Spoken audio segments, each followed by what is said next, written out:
Di antara adab ya, atau sesuatu yang harus dimiliki oleh seorang penuntut ilmu pada dirinya sendiri adalah at-tahalli bi raunaqil ilm, menghiasi dirinya dengan kewibawaan ilmu itu.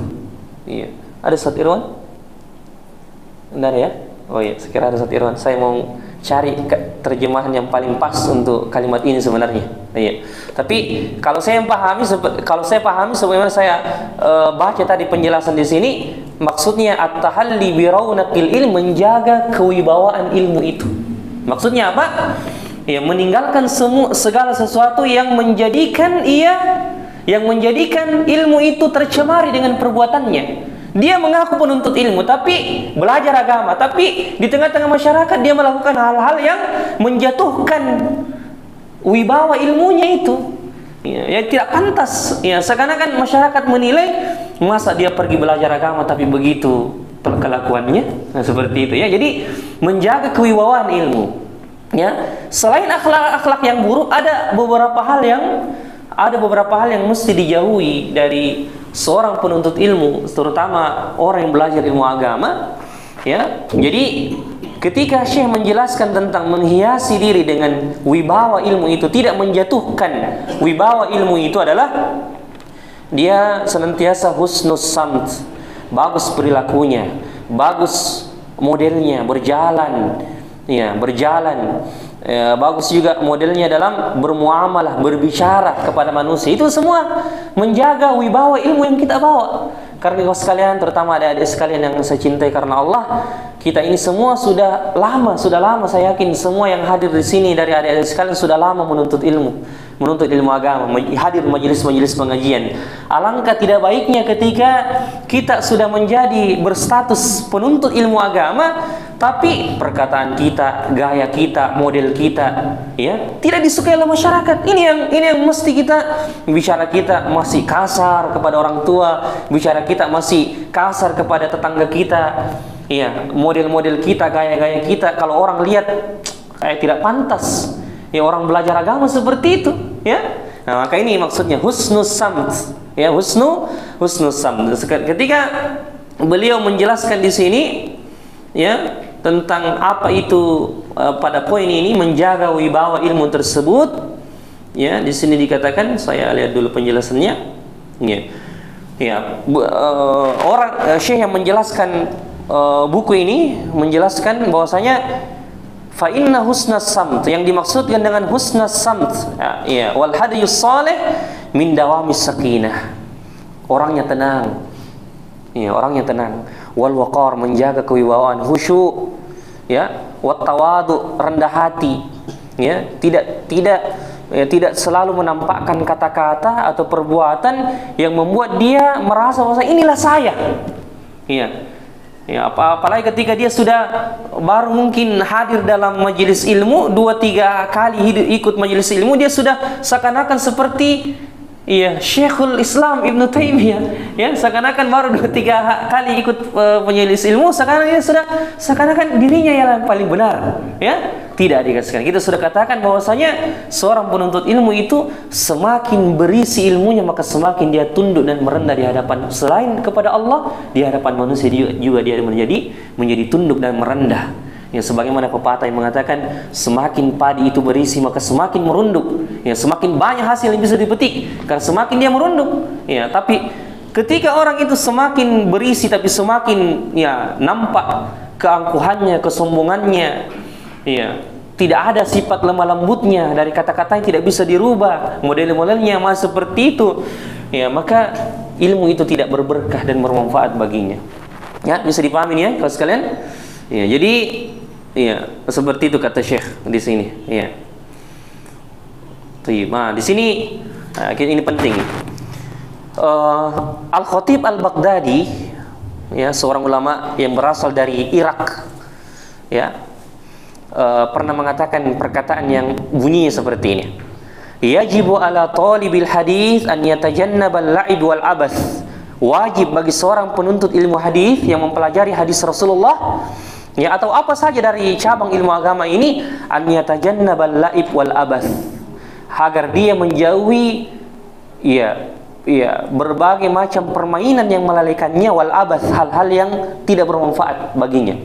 Ya, wat tabathul fil majalisi bis-sukhfi wad-dhahik wal qahqahah. Hendaknya dia berusaha semaksimal mungkin untuk menjauhi majelis-majelis, menjauhi tempat-tempat yang di mana orang-orang di tempat itu banyak tertawa, apalagi tertawa yang terbahak-bahak, tertawa yang istilahnya mematikan hati. Ya, boleh kita tertawa, boleh kita bercanda, tapi kalau sudah sampai istilah kita ketawa sampai sakit perutnya, seperti itu. Ya, kalau ini keseringan bisa mematikan hati. Ini diantara penyakit hati yang harus kita jauh. Sebab dari dimatikannya hati adalah itu banyak tertawa juga. Boleh kita tertawa, saya tidak melarang kita bercanda, silahkan. Tapi sebagaimana kata lama kita, qadrul milh, sebagaimana ukuran garam itu dimasukkan kepada sayur, begitu saja ukuran bercanda kita. Kalau sudah kelewatan garamnya, bagaimana jadinya sayur?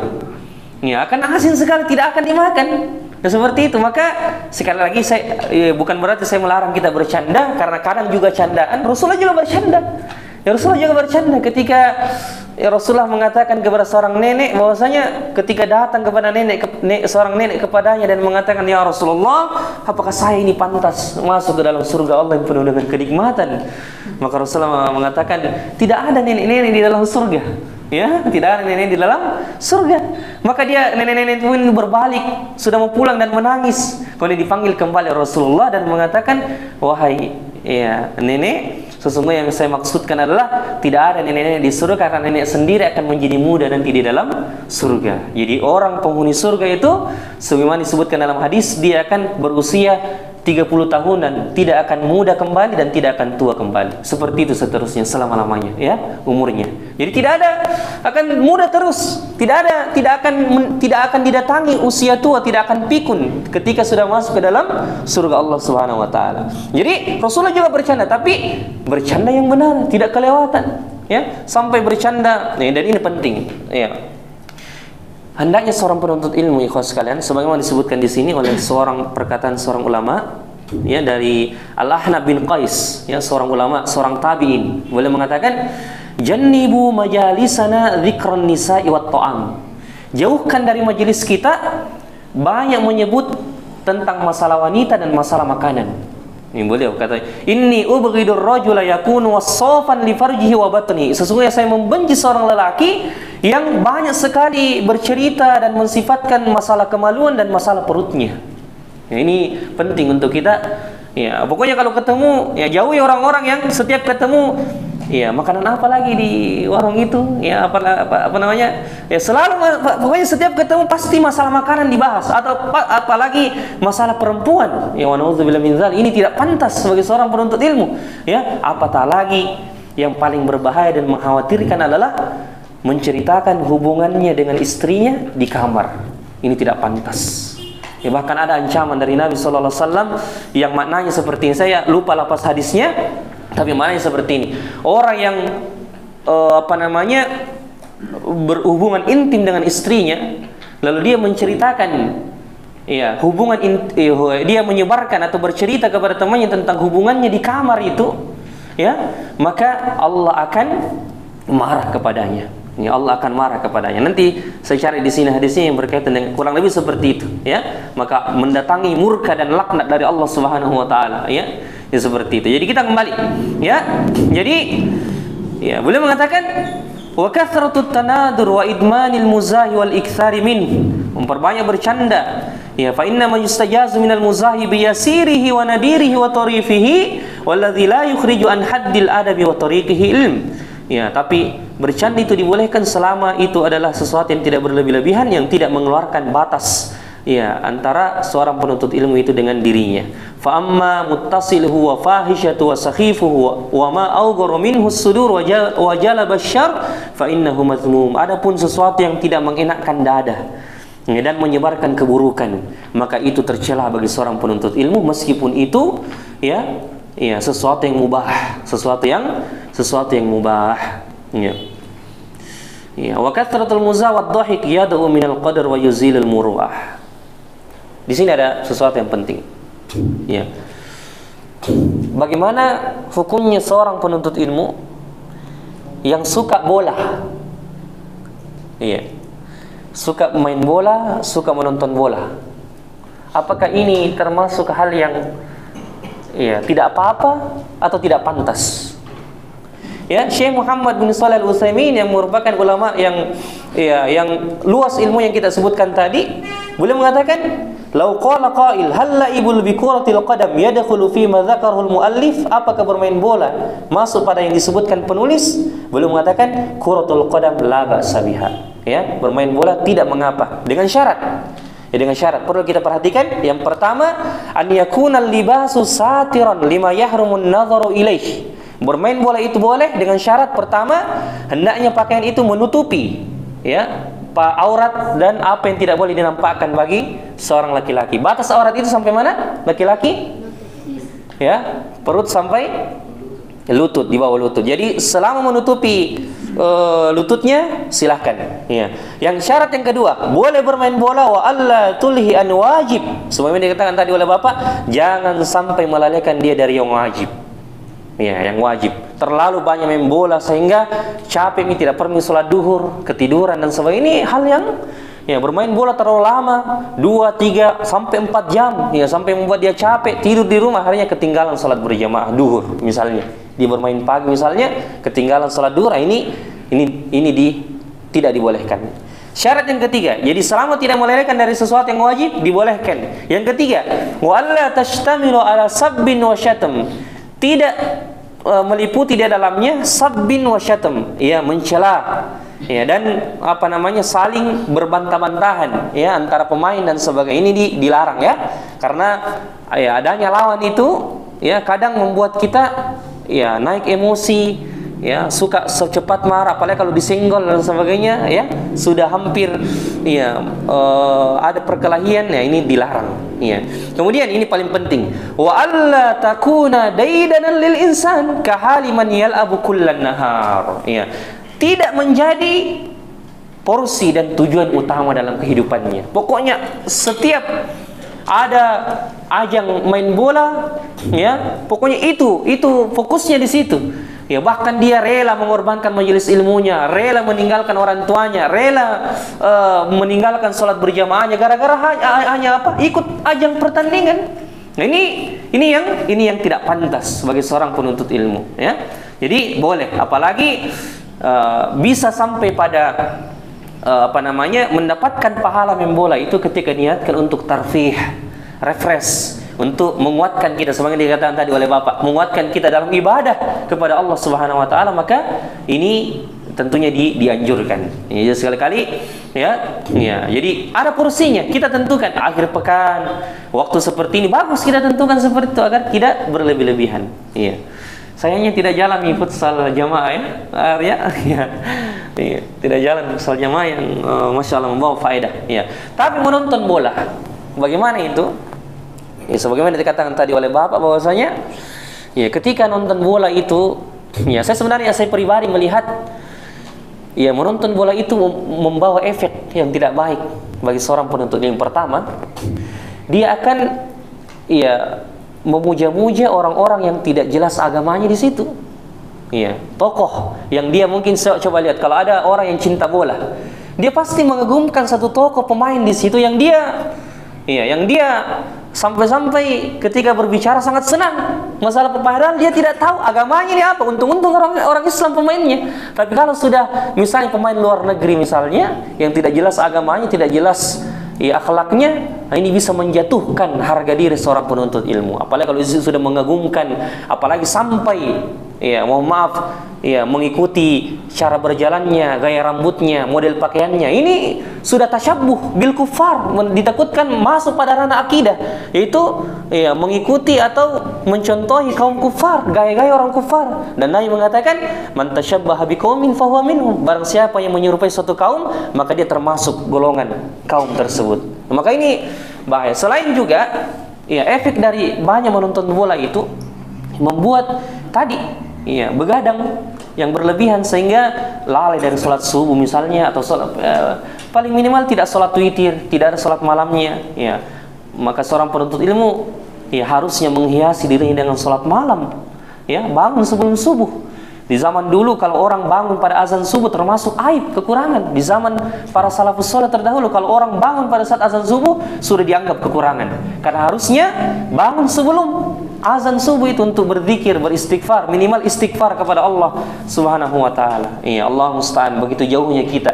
Iya, begitu jauhnya kita dari keadaan mereka, ikhwas sekalian yang dimuliakan. Semoga Allah mengampuni dosa-dosa kita. Iya. Ya, jadi seperti itu, ya. Jadi itu tadi.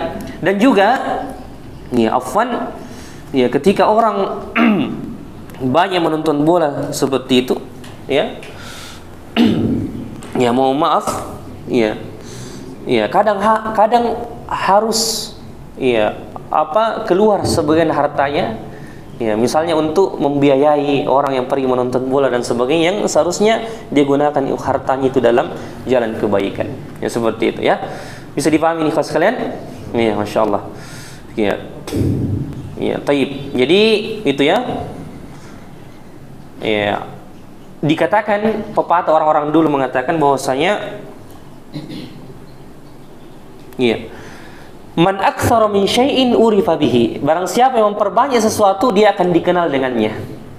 Ya, saya ulang. Barang siapa yang memperbanyak melakukan sesuatu, dia akan dikenal dengannya. Ya, jadi apa saja yang kita lakukan, kebiasaan kita akan dikenal. Oh, si anu suka nonton bola, oh si anu suka olahragawan sekali, oh si anu masya Allah suka membaca dan sebagainya. Siapa yang memperbanyak sesuatu, dia akan dikenal dengannya. Ini mesti kita paham bersama.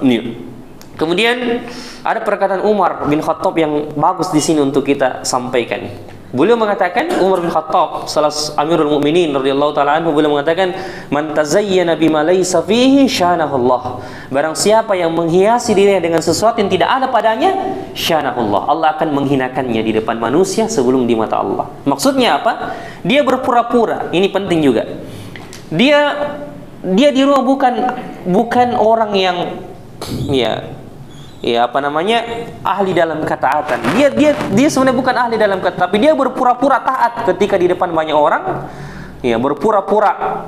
Ya, dia bukan orang yang banyak baca Al-Quran, tapi dia berpura-pura membaca Al-Quran ketika di depan orang. Apalagi dia bukan penuntut ilmu, terus berani berfatwa. Ya, ketika ditanya masalah sesuatu, dia mengatakan, "Oh, saya tahu itu. Saya yang paling tahu masalah ini." Ya, meskipun bukan masalah menuntut ilmu, masalah berita saja, masalah berita. Ya, dia tidak ada latar belakangnya, tidak ada sebab dia mengetahui berita itu, sesuatu itu, tapi dia pura-pura mengatakan, "Oh, saya yang paling tahu masalah itu." Nah, ini tidak baik bagi seorang penuntut ilmu. Kalau memang kita tidak tahu pada urusan tertentu, tidak usah pura-pura, "Oh, saya yang paling tahu." Kita jelaskan penjelasan yang kita bukan mumpuni di situ, bukan orang yang ahli di bidang itu, ya. Iya. Tidak mungkin misalnya logika sederhana, tidak mungkin seorang petani ditanya masalah kedokteran. Begitupun sebaliknya, ya. Ya, maka bagaimana lagi dengan masalah agama ini? Ya, banyak sudah orang yang berani berfatwa hukumnya halal, haram, padahal Allah mengatakan, apa kata Allah Subhanahu wa taala, "Wa tasifu alsinatukumul kadhiba hadza halalun wa hadza haram." Engkau telah mensifatkan lisanmu dengan perkataan dusta dan mengatakan ini halal dan ini haram. Allah sangat murka kepada orang-orang seperti ini, ya. Bahkan bisa jadi orang-orang seperti ini yang pertama kali dilemparkan ke dalam neraka Allah Subhanahu wa taala karena berkata tentang Allah tanpa ilmu. Ya, wa na'udzubillah min dzalik. Yang terakhir, karena waktu yang membatasi kita, berapa menit lagi Isya, akhi? Iya. Ya? 5 menit lagi ya. Kita masuk sedikit poin yang terakhir ini. Tahalli bil muru'ah. Poin yang ke-8. Tahalli bil muru'ah. Di antara adab seorang penuntut ilmu itu adalah menghiasi dirinya dengan muru'ah. Apa itu muru'ah? Ya. Kalau diistilahkan oleh ulama kita, muru'ah itu adalah ma yuzayyinu bihil insan min jamilil adati wal a'rafi wal akhlaq. Ya, apa yang menghiasi diri manusia itu dari keindahan akhlak, budi pekerti, sopan santun sesuai dengan adat dan urf atau kebiasaan yang ada di tempatnya. Bagaimana contohnya ini? Ya. Jadi muru'ah itu disebutkan di sini min makarimil akhlak, di antara akhlak yang paling mulia. Jadi ada sesuatu yang harus dilakukan oleh seorang penuntut ilmu itu, ya, yang harus dijauhi oleh seorang penuntut ilmu, yang pada asalnya boleh, bukan haram. Tapi kalau dia lakukan tidak enak dipandang masyarakat. Tapi bukan sesuatu yang haram. Jadi muru'ah kategorinya masuk pada sesuatu yang mubah, boleh, tapi tidak pantas dilakukan seorang penuntut ilmu. Contohnya, saya kasih contoh ya. Misalnya ada di antara kita ini, yang sudah lapar sekali. Dia lapar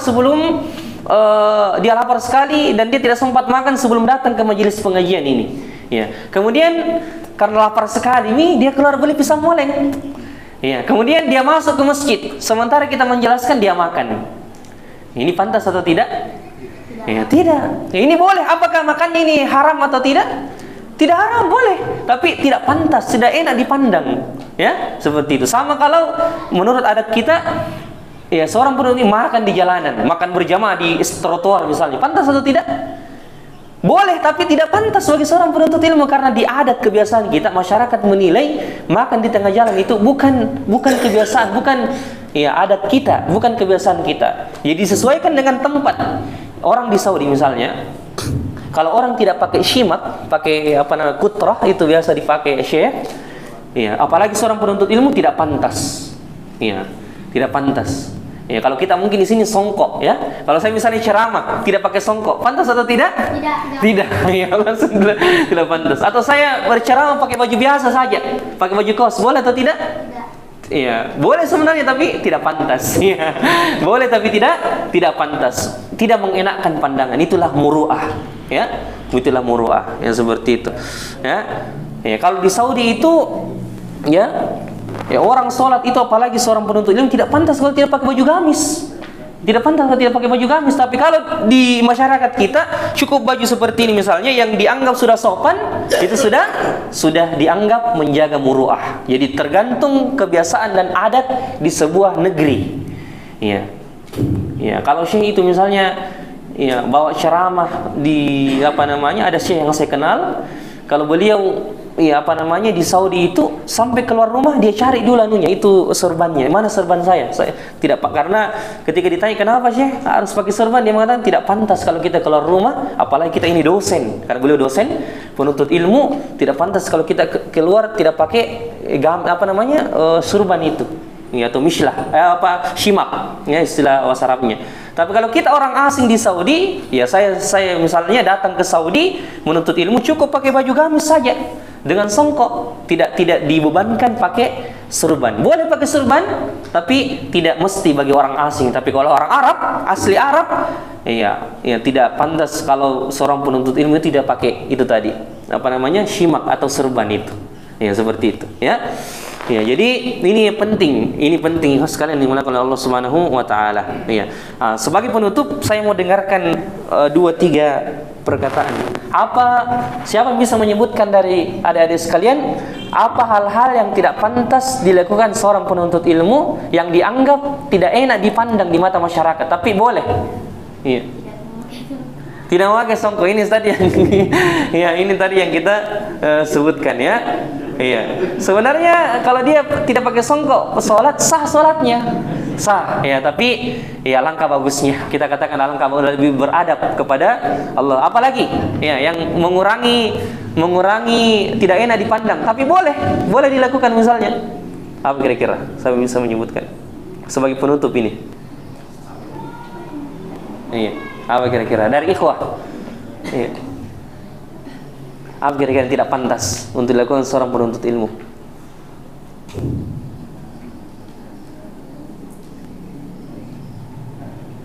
Apa? Silakan.